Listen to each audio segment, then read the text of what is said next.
Hello everyone. তো finally আজকে আমি আর শাহিনুর এবং গ্রামে অনেকে ছিলাম, আমরা বসেছিলাম ঈদগাতে। হঠাৎ প্ল্যান করলাম যে কোথাও ঘুরতে যাব। ঠিক ঠিক আধা ঘন্টার মধ্যে আমি আর শাহিনুর ভেবে নিয়েছিল আজ টাকিতে ঘুরতে হবে। দুজনেই ফাঁকা ছিলাম, ছুটি ছিল আজকে। তো যেমন ভেবেছি ঠিক সেইভাবে বাস ধরে 87 বাস ধরে আমরা নেমে যাই হচ্ছে হেলাবরতলা। ওখান থেকে হেঁটে কিছুটা আসলে বারাসাত স্টেশনে আসি এবং টিকিট কালেক্ট করি।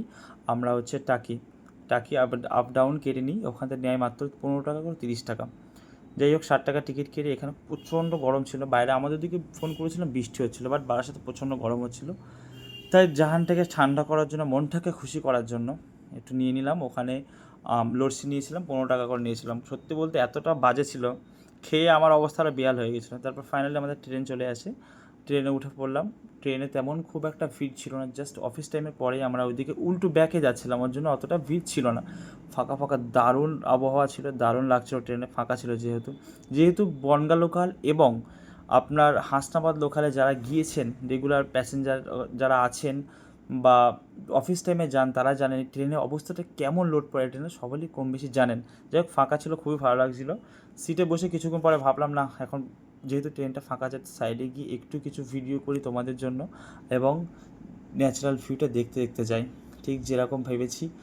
সঙ্গে ছিল আমার শাহিনুরকে বললাম আমি একটুখানি দাঁড়াচ্ছি, একটু যাতে চোখে ময়লা না যায়, তাদের চশমাটা পরে নিলাম।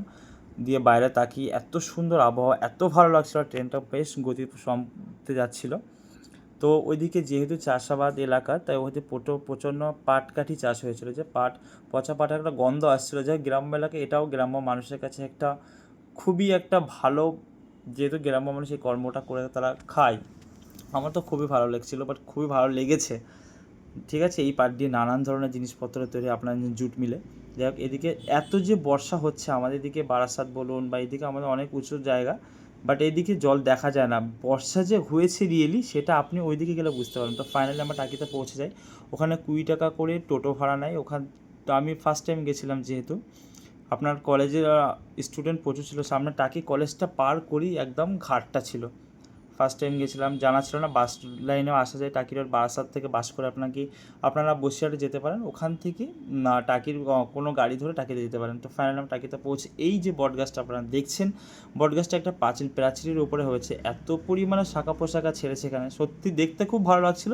বাট আমি এরকম বটগাছ আগে হয়তো বা দেখিনি। তো ফাইনালি আমরা গঙ্গার ধারে পৌঁছে গেছিলাম। তেমন কেউ ছিল না, যেহেতু দুপুর টাইমে কলেজে বোধহয় এক্সাম চলছিল, সেরকম কেউ ছিল না। বাট প্রচণ্ড জোরে হাওয়া হচ্ছিলো ওখানে, খুবই ভালো লাগছিলো। ওই সাইডটাতে হচ্ছে বাংলাদেশ সাতক্ষীরা জেলা ওদের, বাংলাদেশ। আমি জিজ্ঞাসা করলাম দাদাকে, এটা হচ্ছে ইছামতি নদী। তো তেমন লোকজন ছিল না ওখানে। আমরা দুজনে পৌঁছেছিলাম 1টার দিকে পৌঁছেছিলাম, বেশ ভালো লাগছিলো। তারপর এখানে আপনাদের সুবিধা দেখার জন্য একটা ভিডিও বানালাম। ভিডিও বানিয়ে এখান থেকে আমরা চলে গেছিলাম, কিছু খাওয়া দাওয়া করে নিয়েছিলাম। খাওয়া দাওয়া করার পরে ওখানে বেশ একটু রেস্ট নিয়ে তেমন খুব একটা আর ঘুরতে যাওয়া হয়নি ওখানে। বেশ বাড়িতে ভালো লাগছিলো না, বাড়িতে ফোন করেছিল, ওর জন্য আমরা বেশি না করে চলে এসেছিলাম। কী বলছি? হ্যালো বন্ধুরা, সকলে আমি একটা কথা বলতে চাই। যখনই কিছু করতে ইচ্ছে করছে না, ভালো লাগছে না, শরীর ভালো লাগছে না, মন টানছে না কিছু কাজে, এনার্জি পাচ্ছ না, তখনই একটু হাতে সময় পকেটে কিছু পয়সা দিয়ে বেরিয়ে আসতে হবে এরকম ফাঁকা জায়গাতে আপনাদের। ঠিক আছে, ঘুরতে হবে, না ঘুরলে একটু সময় নিয়ে ঘুরতে হবে, তাহলে আপনাদের মাইন্ড ফ্রেশ হলে আবার নতুন কিছু করতে ইচ্ছা করবে। ঠিক আছে, তাই বলছি যখনই মনটা খারাপ লাগবে, খারাপ কাজে না গিয়ে অবশ্যই সেটা ভালো কাজের মধ্যে, এবং সেটা একটু ভালো উদ্দেশ্যে এখানে এসে একটু মনটাকে ফ্রি করে আবার পুনরায় জায়গায় ফিরতে পারবেন। সকলে ভালো থাকবেন। মন খারাপ হলেই কোনো একটা জায়গায় গিয়ে এরকম ন্যাচারাল পরিবেশে, প্রাকৃতিক পরিবেশে আপনাকে বেশি দেবে। Thank you. সকলে ভালো থাকবেন, সুস্থ থাকবেন, এবং আপনাদের সময় নিয়ে, আমি এই কথাটা আগে বলেছি, সুস্থ থাকলে সবাই ঘুরতে যাবেন একটু সময় নিয়ে। যাই হোক, মাঝে মাঝে মনে হয়, যা গান জানি, গজল জানি, যেটাই জানি আমি, বাট আমার গাইতে খুব ভালো লাগে। এটা আমার মাস্টার কাছে আমি শিখিনি, শুনে শিখেছি, নিজের মন থেকে যেটুকু বলার চেষ্টা করেছিলাম আর কি। ওখান থেকে বলার পরে ঘাটের নিচে একটু নামি, ওখানে বিএসএফ ছিল, কিছু বলেনি অবশ্য, বাট কেউ ছিল না বলে রোদ দূরে আমরা পিছনে ভিউটা দেখার মতো ছিল, আকাশটা, এবং তার সঙ্গে একটা অন্যরকম লেভেল লাগছিলো। যাই হোক, যারা টাকিতে যাননি, বিশেষ করে ওখানে 1 জানুয়ারি, 15 আগস্ট এবং হচ্ছে বেশ কিছু স্পেশাল দিন ওখানে খুবই ভিড় হয়। আপনারা চাইলে যেতে পারেন। এই জায়গাটা বসে আমরা দুপুরে খিদেলে সাধারণ খেতেই হবে আমাদেরকে। যাই হোক, জায়গাটা যেরকম সুন্দর, মানে এক কথায় ছিল অ্যামেজিং জায়গাটা। সত্যি খাবার নিয়েছিলাম আমরা, চিকেন থালি নিয়েছিলাম, 150 টাকা করে নিয়েছিল, বাট ভাবার বাইরে এত জোরে এখন হাওয়া হচ্ছিল, মানে গাছটা হাওয়ায় দুলছে বুঝতে পারছি না, ওইদিকে আকাশটা দেখার মতো।